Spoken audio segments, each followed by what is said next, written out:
जम्मू काश्मीरच्या पहलगाममध्ये झालेल्या दहशतवादी हल्ल्यामध्ये महाराष्ट्रातल्या पर्यटकांवर देखील मोठं संकट ओढवलंय। एकूण जखमी पर्यटकांमध्ये 4 महाराष्ट्रातले पर्यटक आहेत।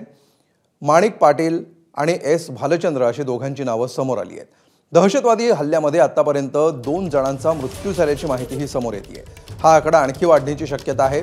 TRF या दहशतवादी संघटनेनं हल्ल्याची जबाबदारी स्वीकारली आहे। हल्लेखोर पोलिसांच्या गणवेशात आले होते, तसंच त्यांनी धर्म विचारून गोळ्या झाडल्या अशी प्रत्यक्षदर्शींची माहिती आहे।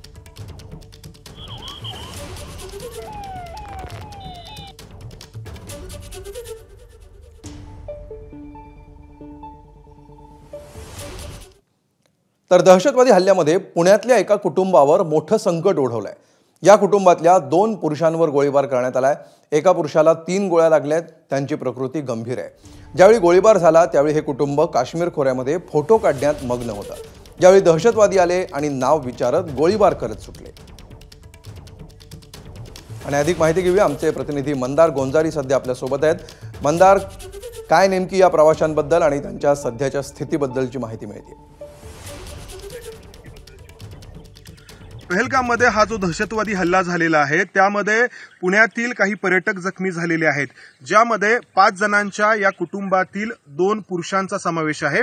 5 जणांचं हे कुटुंब पर्यटनासाठी म्हणून पहलगामला गेलेलं होतं, ज्यामध्ये 2 पुरुष आणि 3 महिलांचा समावेश होता। हे कुटुंब अनंतनाग जिल्ह्यामध्ये जी व्हॅली आहे त्या व्हॅलीमध्ये इतर पर्यटकांसोबत फोटो काढत होतं। फोटो काढताना त्यांनी काश्मीरी पोशाख परिधान केलेला होता आणि अचानक दहशतवादी त्यांच्या समोर आले। दहशतवाद्यांनी आधी या सगळ्यांची नावं विचारली आणि नावांवरून त्यांचा धर्म जेव्हा या दहशतवाद्यांना लक्षात आला तेव्हा दहशतवाद्यांनी पंतप्रधान नरेंद्र मोदी यांच्याबद्दल काही वक्तव्य केली आणि त्यानंतर वेचून पुरुषांवरती गोळीबार केला। 2 जे पुरुष आहेत त्यांच्यावरती गोळीबार केला।